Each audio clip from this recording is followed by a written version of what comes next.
Hello friends, welcome to Dix classes. मैं विपुल दीप सिंह आप सबका स्वागत करता हूं। और जैसा कि हमने एयर पोल्यूशन के अंदर आपका प्लूम तक पढ़ लिया था हमने, ठीक है। एक प्लूम बची थी, ट्रैपिंग प्लूम। उसका मैं अभी आज भी थोड़ी देर के अंदर मैं ना आपका नोट्स अपडेट कर दूंगा एयर पोल्यूशन के भी, और जो हमारा करंट का था ना राजस्थान सीरीज का वो भी। तो ट्रैपिंग प्लूम आप 2 लाइन की डेफिनेशन है, बस आप वहां से पढ़ देना, ज्यादा कॉन्सेप्ट नहीं है। हम आगे बढ़ते हैं थोड़ा सा एयर पोल्यूशन के अंदर, ठीक है। आगे बढ़ते हैं, कंट्रोल डिवाइसेस की तरफ बढ़ते हैं। एक्चुअल में था ऐसा कुछ आज का प्लान कि मेरे को आज आपको थोड़ा ज्यादा लेक्चर डिलीवर करने थे, लेकिन कई बार क्या होता है, दिन ऐसा रहता है, शेड्यूल इतना बिजी रहता है कि टाइम नहीं मिल पाता। और आज वही हुआ, आज एक लेक्चर का भी टाइम नहीं मिल पाया और अभी रात के 11 बज रहे हैं, ठीक है। और ये रिकॉर्डिंग चल रही है। चलिए, आपको ये लेक्चर लगभग 12 बजे के आसपास मिलेगा। स्टार्ट करते हैं एयर पोल्यूशन फिर से एक बार, ठीक है। अंतिम सांसें ले रहा है आपका एयर पोल्यूशन, खत्म कर देंगे। बहुत अच्छे से हमने स्टडी की है। चलिए, आज सबसे पहले ना मैं आपको थोड़े से इंपॉर्टेंट पॉइंट्स लिखाता हूं जो डेटा से रिलेटेड है ना। इंपॉर्टेंट पॉइंट्स बहुत सारे बच्चों के पास क्या है, स्टडी मटेरियल जो बुक्स है ना, ऐसे करके बहुत सारे बच्चों के पास नहीं है, बहुत सारे बच्चों के पास है। लेकिन क्या होता क्या, हम लाइन टू लाइन पढ़ने का टाइम आपके पास नहीं है। तो लाइन टू लाइन पढ़ने से जो हमारा डेटा कवर हो जाता है वो आप लोग नहीं कर पा रहे। तो मैं आपके लिए कुछ इंपॉर्टेंट पॉइंट जो है वो निकाल कर लाया हूं, ठीक है। इस वीडियो के अंदर मैं आपको वो सारे के सारे इंपॉर्टेंट पॉइंट डेटा जो है मैं लिखवा देता हूं। सबसे पहले तो आप नोट करेंगे साइज ऑफ डस्ट, क्योंकि इनपे क्या होता है ना, मैच कराने वाला क्वेश्चन आ जाता है कई बार। जैसे इधर लिख देगा डस्ट, मिस्ट, फोग और स्मोक, ठीक है। इधर आपके क्या लिख देगा, एबीसीडी के अंदर पार्टिकल साइज लिख देगा। फिर क्या होता है, फिर हमें दिक्कत आती है ना। तो अगर थोड़ा सा मतलब नॉलेज में रहे एक बार ऐसा कोई डेटा, तो अपन अगर मतलब गैस भी करने की कोशिश करें तो सही आ जाता है। चलिए जी, नोट डाउन करते चलेंगे। साइज ऑफ डस्ट सबसे पहले 1 से लेकर ये आपका जाएगा 1000 माइक्रोमीटर तक, ठीक है जी। नेक्स्ट आगे बढ़ेंगे। नेक्स्ट आपका है ये डेटा, ये smoke particle range, smoke particle range, ठीक है। इंपॉर्टेंट है इसलिए लिखवा रहा हूं। एयर पोल्यूशन के अंदर ना नंबर जाना नहीं चाहिए, अगर क्वेश्चन आ जाए तो बस बात ही है ना। 0.52 ये आपका है 1 माइक्रोमीटर सेकेंड। और थर्ड वन है आपका फ्लाई ऐश का पार्टिकल साइज। सबके पार्टिकल साइज एक साथ लिखवा रहा हूं मैं यहाँ पर। फ्लाई ऐश का है आपका 1 से लेके 1000 माइक्रोमीटर। बस इसको एज इट इज लिखते जाओ और याद करते जाओ, बस सोचो मत कहां से आया ये। चलिए जी, नेक्स्ट आपका मिस्ट का। मिस्ट का आपका साइज की रेंज रहेगी 10 माइक्रोमीटर, ठीक है जी। ये आपका 10 माइक्रोमीटर। और पांचवा मैं आपको बताता हूं, ये है आपका स्प्रे। देखो एक ही साथ लिखाता हूं मैं, एक ही साथ लिखवा रहा हूं, क्योंकि आप लोगों को भी ना पता टाइम नहीं मिल पाएगा शॉर्ट नोट तैयार करने का भी, है ना। क्योंकि एग्जाम के नजदीक शॉर्ट नोट पड़ जाते हैं पूरा डिटेल में नहीं। तो आप ये जो मैं पार्टिकल साइज डायरेक्ट लिखवा रहा हूं ना, देखो डस्ट का 1 से लेकर 1000 माइक्रोमीटर रेंज आई है ना। स्मोक की पार्टिकल रेंज 0.5 से 1 माइक्रोमीटर है। फ्लाई ऐश की 1 से लेकर 1000 माइक्रोमीटर है। मिस्ट की आपकी 10 माइक्रोमीटर है। स्प्रे की 10 से लेकर 1000 माइक्रोमीटर है। नेक्स्ट आगे बढ़ते हैं। 6 आप लिखेंगे H2F, बहुत ही इंपॉर्टेंट। 3 बार स्टार मार्क करो इसे, 3 बार स्टार मार्क करना है, क्योंकि ये इंपॉर्टेंट है, याद रखना भैया। H2F आपका जो है ये इज इंपॉर्टेंट एयर कंटेमिनेंट, है ना। सबसे ज्यादा हानिकारक और खतरनाक आपका कंटेमिनेंट है किसके लिए भैया, प्लांट के लिए। स्पेलिंग थोड़ी मिस्टेक हो सकती है, ये आपका प्लांट के लिए याद रखना है। एक एक पोल्यूटेंट ना आप रट के रखो। जैसे ह्यूमन के लिए एक पोल्यूटेंट जो सबसे ज्यादा खतरनाक है, हमने पढ़ा भी था, मैंने आपको बताया भी था, बेंजोपायरीन, है ना। ये इस टाइप के कुछ कार्सिनोजेनिक जो क्या करते हैं, हमारे जो लंग्स है उनके अंदर डीपर, है ना, अंदर चले जाते हैं। हाइड्रोकार्बन्स के जो है ये ज्यादा अंदर चले जाते हैं। इनकी पार्टिकल साइज रेंज जो है ना काफी छोटी है, इसलिए अंदर हमारे पेनिट्रेट कर जाते हैं, म्यूकस से भी निकल जाते हैं आगे, ठीक है जी। ये कुछ साइज है। H2F को याद रखेंगे, ये सबसे ज्यादा इंपॉर्टेंट पोल्यूटेंट है आपका, प्लांट के लिए सबसे खतरनाक साबित होता है। आगे बढ़ते हैं। आगे आपको मैं यहां देने जा रहा हूं, आपका ये साइज है आपका फ्लोरीन का, है ना। फ्लोरीन क्या दिक्कत करती है, फ्लोरीन भी दिक्कत करती है। देखो ये फ्लोरीन का ही कंपाउंड है H2F जो है।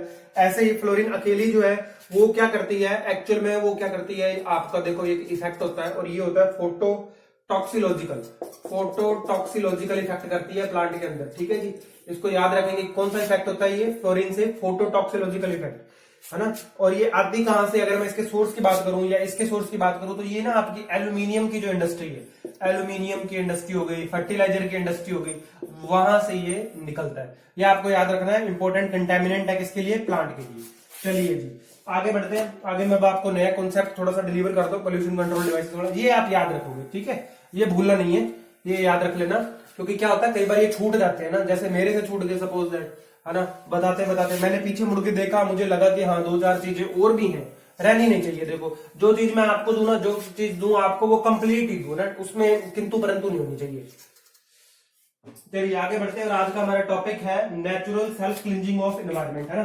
थोड़ी सी बात करते हैं, कंट्रोल डिवाइसेस की तरफ भी चलेंगे। सबसे पहले पढ़ लेते हैं नेचुरल क्लींजिंग ऑफ एनवायरनमेंट, है ना। देखिए जरा एनवायरनमेंट खुद ब खुद कैसे साफ होता है, थोड़ी सी बातचीत करते हैं इसके ऊपर। शॉर्ट में नहीं, थोड़ा अच्छे से डिस्कस करेंगे, ठीक है जी। देखिए ये ना तो 4 प्रोसेस तो आपकी है ही है मेन, जो आपको याद रखनी है, ठीक है। 5वीं एक और है, वो भी थोड़ा सा कॉन्सेप्चुअल है, फिर भी याद रखनी है। सबसे पहला आपका प्रोसेस होता है डिस्पर्जन, मैं यहाँ लिस्ट आउट कर रहा हूं, ठीक है। नेचुरल कैसे कैसे एनवायरनमेंट जो है आपका वो क्लीन हो सकता है। सेकंड है आपका ग्रेविटेशनल सेटलिंग, ग्रेविटेशनल सेटलिंग, ठीक है जी। चलिए जी, करंट अफेयर इतना ही था, मैंने 3 लेक्चर आपको दे दिए, 3 या 4, वो आपको बस उतना ही पढ़ना, उससे ज्यादा नहीं, और लेक्चर नहीं आएगा करंट अफेयर का, ठीक है जी। नेक्स्ट है आपका ऑब्जर्प्शन, ऑब्जर्प्शन। चलिए जी, नेक्स्ट है आपका 4th पॉइंट, और ये है रेन आउट, है ना। नेचुरल फिनोमेना से पढ़ रहे हैं हम कि पोल्यूशन जो है वो कैसे अपने आप क्लीन हो सकता है। और 5वां जो है आपका पॉइंट एडजर्प्शन, ये भी आपको याद रखना है। अब हम पॉइंट वाइज और डिटेल के अंदर उतरेंगे। सबसे पहले तो देखो डिस्पर्शन की बात करूं मैं, तो आप ये बात तो जानते ही हो कि डिस्पर्शन ऑफ पॉल्यूटेंट हम पढ़ चुके हैं। जब हमने क्या किया था, प्लूम का बिहेवियर देखा था ना, कि अलग अलग बिहेवियर जो प्लूम के बन रहे थे वो हम चेक कर चुके हैं, है ना।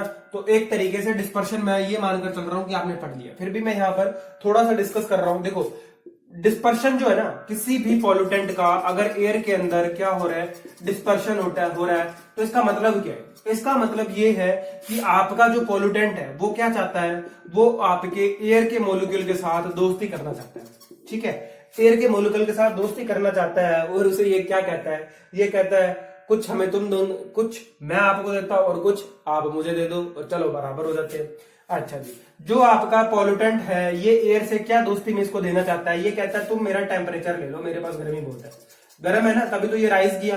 भैया राइज कब करता है पॉल्यूटेंट, जब इसका टेम्परेचर क्या होगा, हाई होगा, और डेंसिटी क्या होगी, लो होगी, ठीक है। डेंसिटी क्या होगी, लो होगी। चलिए जी, पॉल्यूटेंट एयर को कह रहा है मेरा तुम टेम्परेचर ले लो और मुझे अपने साथ रख लो। वो कहता है ठीक है, तेरी डेंसिटी कम है, थोड़ा मैं तेरे को डेंस कर देती हूँ, तो मैं भी बराबर और तू भी बराबर। तो पॉल्यूटेंट और एयर, पॉल्यूटेंट तब तक राइज करता है एनवायरमेंट के अंदर जब तक उसका जो टेम्परेचर है वो सराउंडिंग एयर के इक्वल नहीं हो जाता। ये बात हम कई बार जान चुके हैं। अब बात करते हैं डिस्पर्शन की, तो आप ये बात भी जान चुके हो कि डिस्पर्शन के कारण आपके जो पॉल्यूटेंट है ये पार्शली, है ना, देखो पार्शली सेटल हो जाते हैं। पार्शली सेटल का मतलब ये है कि एक जगह एक पोर्शन के अंदर, अगर मैं पर्टिकुलर ये पूरा का पूरा आपका क्या है ब्रह्मांड भैया, ब्रह्मांड में मैंने बोला कि लो जी राजस्थान के ऊपर जो आसमान दिखाई दे रहा है उसकी बात करते हैं।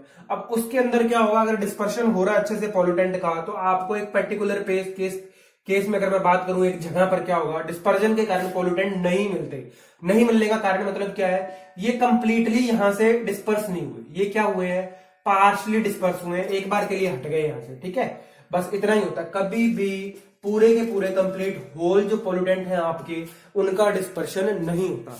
अगर कंप्लीट डिस्पर्शन हो जाए अगर आपके पॉल्यूटेंट का, तो फिर आपको ईएलआर और एएलआर की स्टडी करने की बात तो आती ही नहीं, ठीक है जी। ये आपका पहला पॉइंट हुआ डिस्पर्शन। चलिए आगे बढ़ते हैं, ग्रेविटेशनल सेटलिंग की बात करते हैं। ग्रेविटेशनल तो देखो नाम से पता चल रहा है कि वो पार्टिकल साइज जो आपका ग्रेविटी की रेंज के अंदर आ रहा है, जिसके ऊपर ग्रेविटी का इफेक्ट लग सकता है, वो क्या करेंगे, ग्रेविटी की वजह से सेटल हो जाएंगे। चलिए जिसकी एक साइज रेंज है, वो रेंज मैं आपको दे देता हूं, और वो है आपकी ग्रेविटी सेटलिंग तब होगी जब आपका पार्टिकल साइज जो है वो 20 माइक्रोमीटर से क्या होगा, ज्यादा होगा। चलिए जी, ये बात समझ में आती है? आती है जी, बिल्कुल। मैं यहां से ये साफ कर रहा हूं डिस्पर्शन वाला, ठीक है। क्या बोला मैंने आपको, ग्रेविटेशनल सेटलिंग जो है आपकी वो किस पार्टिकल साइज रेंज के लिए होगी, पार्टिकल साइज आपका 20 माइक्रोमीटर से ज्यादा होना चाहिए, तब आपकी ग्रेविटी सेटलिंग होगी। अब यहां पर बात ये आती है कि 20 माइक्रोमीटर वाले पार्टिकल ही जो है क्या वही सेटल होंगे जो इससे ज्यादा के हैं? नहीं भैया, यहां पर इससे अगर कोई थोड़ा छोटा 19 वाला है, 18 वाला है, 17 वाला है, इसके आसपास का पॉल्यूटेंट भी है ना, अगर थोड़ा सा क्या है स्मॉलर साइज का है, तो वो भी क्या कर जाएगा, सेटल कर जाएगा। मतलब समझ में आ रही है क्या? अरे भैया गेहूं के साथ घुन तो पिसता ही है ना, बिल्कुल गुण भी पिसता है ना, उसी तरीके से क्या होगा, जब इस पार्टिकल साइज रेंज से बड़े पार्टिकल सेटल कर रहे हैं तो क्या कुछ छोटे पार्टिकल भी इसके साथ होंगे क्या जो सेटल कर जाएंगे?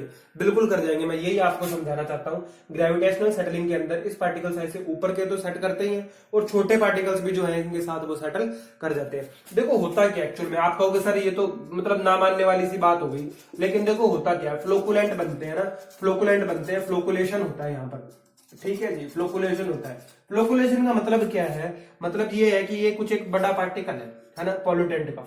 अब ये बड़ा पार्टिकल है ना, ऐसा तो जैसा मैंने बनाया ऐसा भी हो सकता है, किसी और रैंडम शेप का भी ये हो सकता है, ठीक है जी। मैं बात कर रहा हूं यहाँ पर शेप की, एक रैंडम शेप का पार्टिकल है, ये इस पार्टिकल साइज रेंज से बड़ा था, ये जमीन पे सेटल कर रहा था। अब इसके ऊपर क्या हुआ, इधर उधर भी तो एटमॉस्फेयर में छोटे पार्टिकल घूम रहे ना, वो इसके ऊपर आकर क्या हो गए, सेटल हो गए। जब ये खुद नीचे जाकर सेटल होगा तो क्या इसके साथ ये छोटे पार्टिकल इसके ऊपर चिपक गए, क्या ये सेटल नहीं करेंगे क्या? ये भी कर जाते हैं। इसलिए मैं बोल रहा हूँ कि ग्रेविटेशनल सेटलिंग के अंदर इससे बड़े पार्टिकल तो रिमूव हो ही रहे हैं, लेकिन इससे छोटे पार्टिकल जो है वो फ्लोकुलेशन की वजह से फ्लॉक्स बन रहे हैं ना यहाँ पर, है ना, अट्रैक्ट करती है। कोई भी इंप्यूरिटीज अगर होती है, मान लो पॉल्यूटेंट भी अलग अलग तरीके के हैं, और जो सेटल कर रहा है उसके ऊपर कोई और चार्ज है, दूसरों के ऊपर अलग चार्ज है, अट्रैक्ट करते हैं दूसरे को, ये कारण होता है ना। ज्यादा इंजीनियरिंग में नहीं उतरना, बस इतनी ही लगानी है आपको, पार्टिकल साइज रेंज याद रखनी है, और ये याद रखना है कि फ्लोकुलेशन की वजह से भी पॉल्यूटेंट आपके जो है वो सेटल हो सकते हैं। चलिए नेक्स्ट थर्ड पे चलते हैं, ऑब्जर्प्शन क्या होता है।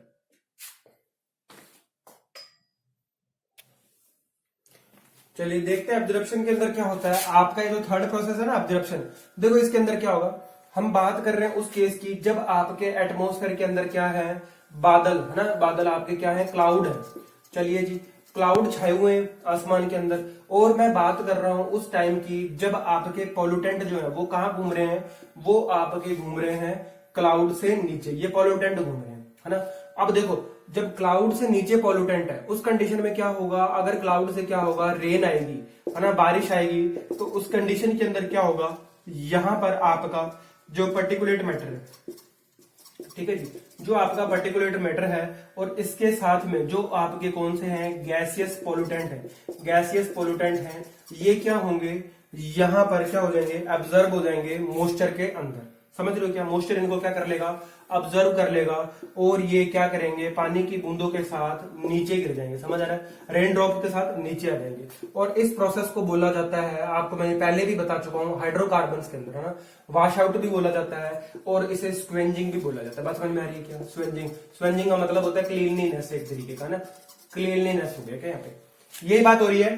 क्लाउड थे, क्लाउड से नीचे क्या थे, आपके पॉल्यूटेंट थे, बारिश आई, बारिश ने क्या किया, ऑब्जर्व कर लिया पर्टिकुलेट मैटर को और गैसियस पोल्यूटेंट को, और वो ऑब्जर्व होकर क्या हो गए, रेन के साथ वॉश आउट हो गए, या इन्हें क्या बोल दिया जाता है, स्क्वेंजिंग भी बोल दिया जाता है इस प्रोसेस को। ठीक है, बात समझ में आ रही है। ऑब्जर्प्शन का एक सिंपल फिनोमेना है जिसके अंदर क्या होता है, आपकी कोई भी गैसियस पोल्यूटेंट जो है वो मिस्ट की फॉर्म में रेन के अंदर मिक्स हो सकते हैं, या रेन ड्रॉप्स के साथ भी इजिली वो क्या कर सकते हैं, ऑब्जर्व हो सकते हैं। जब ऐसा फिनोमेना तब होगा जब आपके क्लाउड से नीचे पोल्यूटेंट घूम रहे हैं। अगर क्लाउड से ऊपर पोल्यूटेंट घूम रहे हैं तो आपका ये जो है ना ऑब्जर्प्शन, ये चीज नहीं होती, तब आपका क्या होता है, रेन आउट होता है। ये रेन आउट नहीं है सब, ये रेन आउट नहीं बोल सकते आप, ये क्या हो रहा है, ये वॉश आउट हो रहा है, ये स्क्विंजिंग हो रही है। ऐसा मैंने आपको हाइड्रोकार्बन्स के अंदर बताया था, और ये भी बताया था कि जब हाइड्रोकार्बन्स जमीन पर आते हैं और वॉश आउट होते हैं तो क्या एक ऑयल की फिल्म बना देते हैं क्या, बिल्कुल जी, एक ऑयली फिल्म बना देते हैं ये सरफेस पर, है ना। और वो मैंने आपको याद भी करवाया था हाइड्रोकार्बन के अंदर,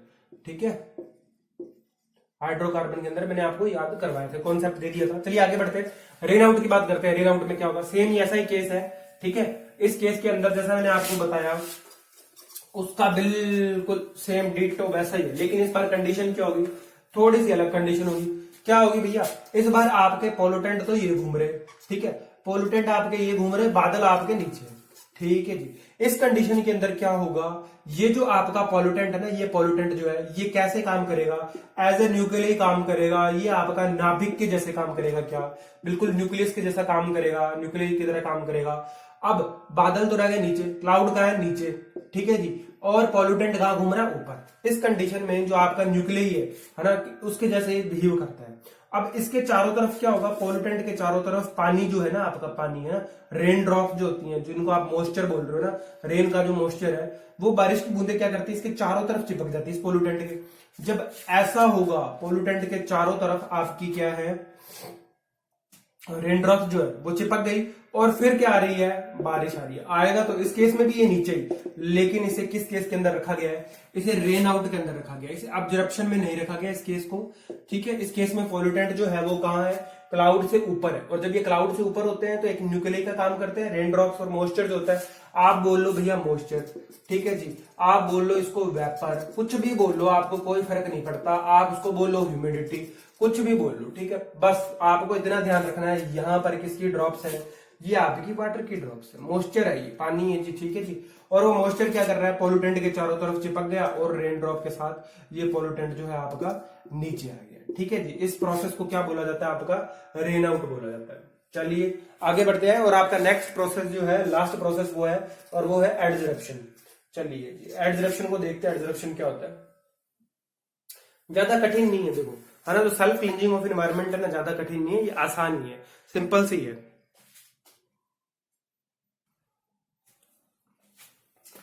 आसान है ये बिल्कुल ही आपका। और लास्ट प्रोसेस जो है वो है एडजरप्शन। देखो एडजरप्शन क्या होता है, एडजरप्शन सही लिख दी ना स्पेलिंग में, मेरे को स्पेलिंग का बड़ा डर लगता है क्योंकि आप लोग गलती निकाल देते हो मेरी तुरंत, है ना। एडजरप्शन प्रोसेस के अंदर देखो क्या होता है, इस प्रोसेस में ना आपके जितने भी पॉल्यूटेंट हैं, चाहे वो आपके सॉलिड फॉर्म में हो, चाहे वो आपके लिक्विड फॉर्म में घूम रहे हो, और चाहे वो आपके गैसियस फॉर्म के अंदर घूम रहे हो, ये तीनों के तीनों जो फेज पॉसिबल है एक मैटर की, ठीक है, उसके अंदर से किसी भी के अंदर, इन तीनों में से किसी भी शेप में, किसी भी फॉर्म के अंदर आपका जो पॉल्यूटेंट है वो घूम रहा हो, उसका होगा क्या, देखो उसका होगा क्या, उसके बारे में बात करते हैं।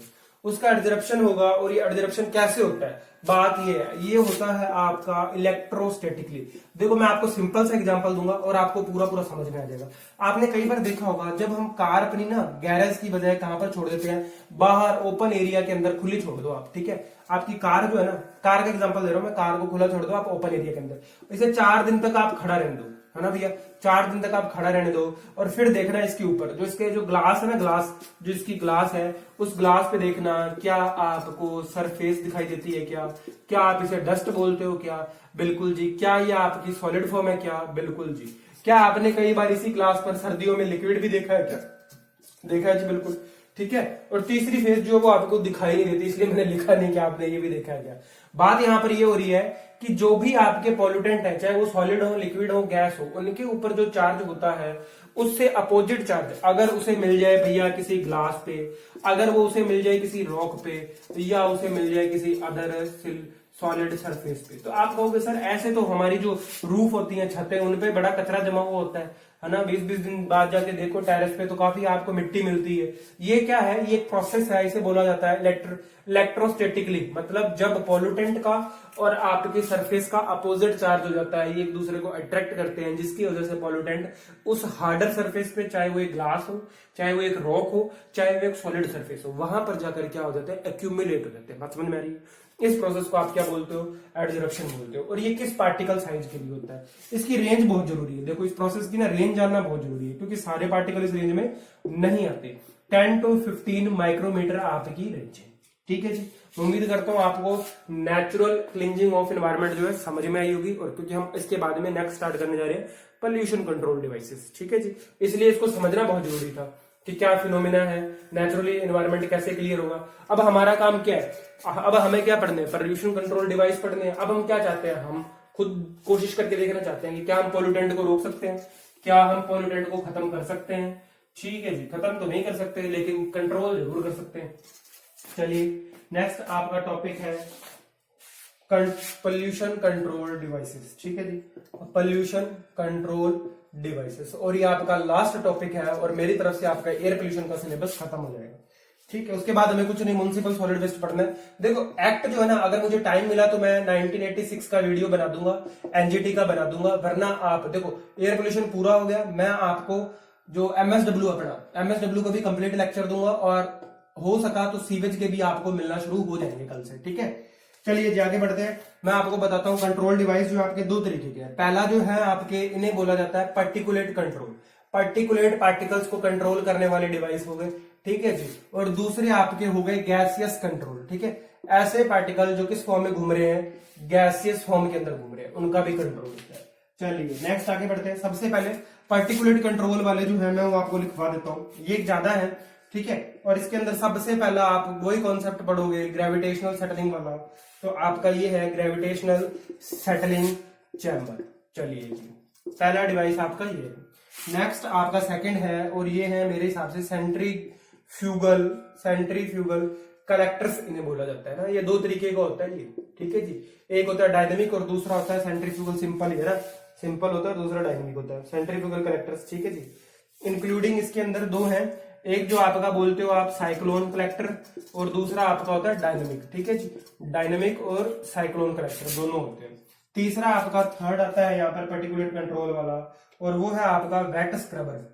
ये सारे आपको याद रखने हैं, बहुत इंपॉर्टेंट है। इनमें से दो पे न्यूमेरिकल भी बनता है, ग्रेविटेशनल सेटलिंग चैम्बर पे और आपका सेंट्रीफ्यूगल कलेक्टर पे, दोनों पे न्यूमेरिकल बनता है और पिछले एग्जाम में पूछा हुआ है, इसलिए मैं आपको ये ढंग से करवाऊंगा, ठीक है।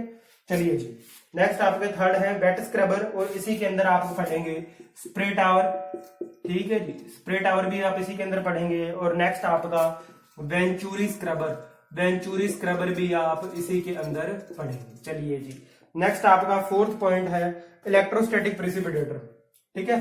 फोर्थ आपका है यही पर्टिकुलेट कंट्रोल की बात कर रहा हूं अभी तक, ठीक है जी। नेक्स्ट आप पढ़ेंगे इसके अंदर इलेक्ट्रोस्टैटिक प्रेसिपिटेटर। कल मेरे से ना एक डाउट पूछा था किसी बच्चे ने ना, इलेक्ट्रोस्टैटिक कि सर ये जो आपका इलेक्ट्रोस्टैटिक प्रेसिपिटेटर होता है, प्रेसिपिटेटर मतलब मैंने क्या लिखवाया था कि फ्लाई ऐश को आप रिमूव कर सकते हो ड्राई और वेट दोनों प्रोसेस में। भैया कर सकते हो। देखो होता क्या है, आप लोग जो चीज समझ रहे हो ना कि वेट, क्या हम यहाँ पर बाल्टियां लेकर भर भर के पानी की पर्टिकुलेट के ऊपर उड़ेल रहे हैं क्या, आसमान जो में जो घूम रहे हैं? भैया वो तो नेचुरल फिनोमिना, अगर बारिश आती है तब वो साफ होते हैं। लेकिन यहाँ पर जो हम वेट प्रोसेस कर रहे हैं, इसका मतलब क्या होता है, जब भी कोई पॉल्यूटेंट किसी एक चैम्बर के अंदर, डिवाइस के अंदर क्या हो रहा है, गैसियस फॉर्म के अंदर है, और हम अगर उस पर क्या करें, थोड़ी सी वेपर डाल दे, वाटर की वेपर डाल दे, तो क्या वो हैवी हो जाएगा क्या? बिल्कुल। क्या वो हैवी होकर वहां से वॉश आउट हो सकता है क्या, अपने आप नीचे आएगा क्या? भैया ग्रेविटी सेटलिंग करवाते हैं ना जब हम, इलेक्ट्रोस्टैटिक प्रेसिपिटेटर भी है, इसका कॉन्सेप्ट मैं आपको पूरा पढ़ाऊंगा। लेकिन वेट करने के पीछे कारण क्या है, हम चाहते हैं डेंसिटी बढ़े, थोड़ा सा डेंस होगा पार्टिकल, हैवी हो जाएगा। हैवी हो जाएगा तो उसकी सेटलिंग क्या है, आसान है, चाहे हम उसे सेंट्रीफ्यूगल मोशन दें, चाहे हम उसे अपने आप सेटल होने दें। इसलिए बोल रहा था मैं आपको, वेट दोनों चीजें पॉसिबल है फ्लाई ऐश के लिए। चलिए, इलेक्ट्रोस्टैटिक प्रेसिपिटेटर आपका फोर्थ पॉइंट है, और लास्ट आपका फिफ्थ पॉइंट है पर्टिकुलेट कंट्रोल का फैब्रिक फिल्टर। पांचों के पांचों हम ढंग से स्टडी करेंगे। और गैसियस पोल्यूटेंट जो है ये आपके ज्यादा इंडस्ट्रियल में काम आते हैं, और यहाँ पर आपको पढ़ना होगा कैटालिटिक कन्वर्टर। सब पढ़ाऊंगा मैं आपको कैटालिटिक कन्वर्टर। बस दो एक वीडियो बन जाएंगी, एक और बनेगी तो नेक्स्ट वीडियो में हम कंप्लीट कर देंगे, ठीक है। स्टार्ट करते हैं हम सबसे पहले डिवाइस से, और वो है आपका सबसे पहला ग्रेविटेशनल सेटलिंग चैम्बर। चलिए, ग्रेविटेशनल सेटलिंग चैम्बर की बात करते हैं। क्या सीन है यहाँ पर, बिल्कुल आपको समझ में आएगा, अच्छे से समझ में आएगा। फॉर्मूला भी मैं आपको बताऊंगा क्या होता है, कैसे होता है, सब पढ़ेंगे इसके बारे में। सबसे पहली हेडिंग लगाएंगे gravitational settling chamber. Gravitational chamber, देखो सबसे पहले तो मैं इसका डायग्राम बना दूं, आधी चीजें तो डायग्राम से क्लियर हो जाती है, ठीक है। कुछ इस तरीके का इसका डायग्राम है, फिर ये यूं जाएगा, आगे बढ़ेगा, उसके बाद में फिर ये नजदीक आएगा, ठीक है जी, नजदीक आएगा, फिर ये ऐसे, और लास्ट में फिर इसी फॉर्म में। देखो यहां से क्या होगा, जो आपकी डर्टी गैसेस है ना, डर्टी गैसेस जो है, डर्टी गैसेस है ना, पॉल्यूटेड गैसेस जो है, वो क्या करेंगे, एंटर करेंगे, ये एंट्री पॉइंट है, ठीक है। और यहां से क्या होगा, आपकी क्लीन गैस बाहर आएगी, ठीक है, क्लीन गैस बाहर आएगी, क्लीन गैस आउट। यहां मैं लिख देता हूं डर्टी गैस इन, यहां से इन हो रही है। चलिए जी, यहां पर नीचे दो होपर भी लगे हुए हैं, ठीक है जी, मैं देख पा रहा हूं होपर भी लगे हुए हैं, इन पे क्या है, वाल्व भी लगे हुए हैं। बहुत शानदार, बहुत जबरदस्त, जिंदाबाद। चलिए जी, नीचे है ना, ये मेरे को पता डायलॉग कहां से मिला था, शानदार, जबरदस्त, जिंदाबाद, ये मिला था आपकी मांझी मूवी देख के, ठीक है। बहुत अच्छी मूवी है, बहुत इंस्पिरेशनल मूवी है, ठीक है। जब भी मन खराब होता है एक बार उसको देख लो। वहां पे ना एक डायलॉग है ना, कि पत्थर तोड़ने से भी मुश्किल काम कोई है क्या, कोई नहीं है। तो बस आपका ये पेपर जो है ना, ये पेपर आप ये मत सोचो कि ये मुश्किल है ना, आपको टाइम कम मिला, मुश्किल तो भैया पत्थर तोड़ने से मुश्किल ज्यादा कोई काम है क्या, नहीं है ना। पत्थर तोड़ के लोगों ने रास्ता बना दिया, पहाड़ तोड़ तोड़ के बना दिया मांझी ने, तो आपको भी याद रखना, दशरथ मांझी जी, बहुत अच्छी मूवी लगी मुझे। ऐसी मूवियां देखा करो जिनसे ना थोड़ी इंस्पिरेशन मिलती है ना। आलतू फालतू सी मूवियां देख के तो कोई मतलब ही नहीं निकलता। ट्विलाइट भी देखी थी मैंने मतलब नहीं निकला, बस थोड़ी सी मेरी इन्वायरमेंटल स्टडीज क्लियर हो गई थी, ठीक है। ये आपके डस्ट होपर्स है, मैं अब थोड़ा बातों में बह गया, ध्यान मत देना। चलिए सबसे पहले बात करते हैं ग्रेविटेशनल सेटलिंग चैम्बर की। यहां पर आपको कॉन्सेप्ट तो पता चल ही होगा। प्रिंसिपल तो क्या है, हम ये चाहते हैं पार्टिकुलरिटी की कैसी सेटलिंग हो, वो आपकी ग्रेविटी की वजह से। भैया प्रिंसिपल तो है, क्या हम कर रहे हैं इसके साथ, ग्रेविटी सेटलिंग करवा रहे हैं। अच्छा जी, अगर मैं बात करूं इसका पूरा का पूरा सिंपल दिख रहा है ना आपको, तो एक बात तो ये ऐड कर लो यहाँ पे कीवर्ड, किसका डिजाइन क्या है, सिंपल है, लेस मेंटेनेंस है, मेंटेनेंस जो है इसकी लेस है। लेकिन एक बात बताओ, जब भी हम ग्रेविटी से सेटलिंग करवाते हैं किसी भी चीज की, चाहे वो सेडिमेंटेशन चैम्बर हो, चाहे आपका ग्रिड चैम्बर हो, चाहे आपका क्या हो, कोएगुलेशन एडेड हो, जब भी आप है ना फ्लोइंग वाटर भी होता है ना आपके पास, उसकी भी वेलोसिटी कम करते हो, तो आपको सेटल करवाने के लिए इंप्यूरिटीज को क्या चाहिए होता है, लार्ज एरिया चाहिए होता है। वही चीज यहाँ पर है, जब आप पोल्यूटेंट को ग्रेविटी की वजह से सेटल करवाना चाहोगे तो आपको क्या होगा, लार्ज एरिया चाहिए होगा। ठीक है, तो यहाँ पर नेक्स्ट आपका आ गया कि यहाँ पर लार्ज एरिया चाहिए होगा और चैम्बर कैसा होगा, बहुत बड़ा होगा। ठीक है, ये इसकी प्रॉब्लम है। अगर मैं बात करूं एफिशिएंसी की ग्रेविटी सेटलिंग चैम्बर की, तो इसकी जो एफिशिएंसी है वो क्या, लेस देन 50% है, 50% से भी कम इसकी क्या है आपको एफिशिएंसी है। चलिए जी आगे मैं बताऊं आपको, ये आपका क्या करेगा, ओनली जो लार्जर साइज पार्टिकल्स है ना, लार्जर साइज के कौन से पर्टिकुलेट मैटर, उनको रिमूव करेगा। लार्जर साइज के जो पर्टिकुलेट मैटर है उनको रिमूव करेगा। नेक्स्ट आपको मैं यहां पर बताऊं, जब यहां पर क्या होगा, सबसे पहले जब यहां से क्या किया जाएगा, गैसों को इन करवाया जाएगा ना, किसी भी डर्टी गैस को इन करवाया जाएगा। जब ये इस बड़े एरिया के अंदर से पास करती है तो क्या होगा, ये कुछ इस तरीके से ना, इस तरीके से जब लार्जर एरिया मिलता है, देखो कॉन्सेप्ट कुछ भी नहीं है, हमने क्या किया, किसी भी पोल्यूटेंट का अगर मैं क्या कर रहा हूं उसको मतलब वॉल्यूम क्या कर रहा हूं, उसको वॉल्यूम बढ़ाने का मौका दे रहा हूं, वॉल्यूम बढ़ाने का, तो क्या वॉल्यूम बढ़ेगा, बिल्कुल वॉल्यूम बढ़ेगा। और जैसे ही वॉल्यूम बढ़ेगा ये यहाँ पर टकराता है, यहाँ पर टकराता है, और टकराते टकराते क्या होता है, इन होपर्स की तरफ चला जाता है और सेटल कर जाता है। होगा कुछ भी नहीं, आप जब भी स्मोक छोड़ोगे, इधर से डर्टी गैस छोड़ो, आप कुछ भी छोड़ोगे, पर्टिकुलेट मैटर अगर उसके अंदर है, वो क्या करेगा, यहाँ पर सरफेसेस से टकराएगा, और जैसे जैसे वो टकराता चला जाएगा उसका वॉल्यूम क्या हो रहा है, देखो वॉल्यूम बढ़ाने के लिए उसको एरिया बड़ा मिल गया ना, तो अपना वो वॉल्यूम एक्सपेंड करेगा। वॉल्यूम एक्सपेंड करेगा तो आपको पता है गैसेस के अंदर एक प्रॉपर्टी होती है, और वो होता है इनका मोलिकुलर मोमेंटम एक्सचेंज। इसके बारे में आप बहुत अच्छे से जानते हो क्योंकि आप साइंस के स्टूडेंट रहे हो। मोलिकुलर मोमेंटम एक्सचेंज, जिन्होंने विस्कोसिटी पढ़ी है सिविल इंजीनियरिंग वालों ने, उनको तो बहुत अच्छे से पता होगा मोलिकुलर मोमेंटम एक्सचेंज क्या होता है। ठीक है, ये चीज वाटर के अंदर नहीं होती, ये गैसेस के अंदर होती है और बहुत ही रैंडम मोशन होता है। तो ये वॉल्यूम एक्सपेंड करेंगी, टकराएंगी और हॉपर्स के अंदर जाकर सेटल होना शुरू हो जाती हैं। चलिए यहाँ पे देखो बात करते हैं, अगर आपके जो लार्जर साइज पार्टिकल, अगर मैंने इसके अंदर लार्जर साइज पार्टिकल भेजे, तो आप ये तो जानते ही हो कि हमने इससे पहले भी एक भैया का नाम जरूर याद किया था, और ये भैया थे आपके स्टोक्स लॉ। मैंने आपको पहले भी बताया था जब हमने सेटलिंग चैम्बर या सेडिमेंटेशन मैंने पढ़ाया होगा आपको, सेटलिंग चैम्बर नहीं, सॉरी गलत बोल दिया, सेडिमेंटेशन टैंक जब मैंने आपको पढ़ाया था वहां पे सेटलिंग वेलोसिटी का फॉर्मूला बताया था, स्टोक्स लॉ से बताया था मैंने आपको, VS is equal to gamma S minus gamma W into D square upon 18 mu, है ना, वो फॉर्मूला आपको याद होगा। वो फॉर्मूले की अगर मैं बात करूं, यहाँ पर जो लार्जर साइज के पार्टिकल आपके रिमूव हो रहे हैं वो एक तरीके की क्या है, सेटलिंग वेलोसिटी तो है, ये पार्टिकल मूवमेंट के अंदर था, मूवमेंट के अंदर होते हुए पार्टिकल को भी हमने क्या करा, सेटलिंग करवा ली। दैट मीन्स यहाँ पर आपका स्टोक्स लॉ क्या है, 100% एप्लीकेबल है। और आपके जो लार्जर साइज के पार्टिकल है इनका रिमूवल क्या होगा, यहाँ पर 100% रिमूवल होगा। चलिए जी अब मैं बात करता हूं, अगर आपके चैम्बर की, है ना, अगर आपके चैम्बर की लेंथ क्या है, L है, और हाइट क्या है, H है, तो ये किस प्रकार के पार्टिकुलेट जो है उनको रिमूव कर देगा, उसका मैं आपको फॉर्मूला बताता हूँ। और इस फॉर्मूले के ऊपर न्यूमेरिकल पूछा जा सकता है एग्जाम में, ठीक है जी, इसलिए मैं आपको न्यूमेरिकल तो नहीं, फॉर्मूला जो है वो आपको मैं कंप्लीट एक्सप्लेन कर देता हूँ। ठीक है जी, देखो जी फॉर्मूला क्या है आपका, ये है आपका d is equal to diameter of particle under root of c 18 mu. देखो कुछ कुछ वैसा ही मिलता है वो फॉर्मूला है क्या, बिल्कुल वैसा ही मिलता है वो फॉर्मूला जो आप पहले पढ़ चुके हैं, g l, और ये है आपका रूट। चलिए यहाँ पर टर्म्स कौन कौन सी क्या क्या है, सबसे पहले तो म्यू तो आपको पता ही है, म्यू के बारे में आप जानते हो। यहाँ पर म्यू जो है आपका क्या है, विस्कोसिटी ऑफ एयर है, और इसकी यूनिट यहाँ पर क्या ली गई, देखो एम्पिरिकल फॉर्मूला है, यूनिट फिक्स रहेगी, आप कुछ नहीं कर सकते, चाहकर भी इसके साथ नहीं खेल सकते। ठीक है जी, नेक्स्ट ये तो आपकी विस्कोसिटी है, किलोग्राम इंटू सेकंड पर मीटर में। नेक्स्ट आपका रो पी आपकी क्या है, ये है आपकी डेंसिटी ऑफ पार्टिकुलेट जो रिमूव हो रहा है, डेंसिटी ऑफ रिमूव्ड पार्टिकल, ठीक है जी, उस पार्टिकल की क्या है आपकी डेंसिटी है रो पी। नेक्स्ट मैं आपको बताता हूं सी क्या है। सी आपका करेक्शन फैक्टर है। सी क्या है करेक्शन फैक्टर। क्यों लगाने की जरूरत पड़ी, क्योंकि यहां पर देखो एक चीज मानी गई है, एग्जिस्टिंग नॉन क्यूसेंट कंडीशन, ठीक है जी, non quiescent condition. Non quiescent condition का क्या मतलब है, रुका हुआ नहीं माना हमने, ठीक है, गैस का फ्लो हो रहा है, gas flow through the chamber, ठीक है जी, gas flow through the chamber. Quiescent condition का मतलब क्या, आपने रुका हुआ नहीं माना। आपको याद होगा मैंने सेडिमेंटेशन में आपको दो तरीके के टैंक पढ़ाए थे, एक पढ़ाया था मैंने आपको क्यूसेंट टाइप टैंक और दूसरा मैंने आपको बताया था fill and draw type tank.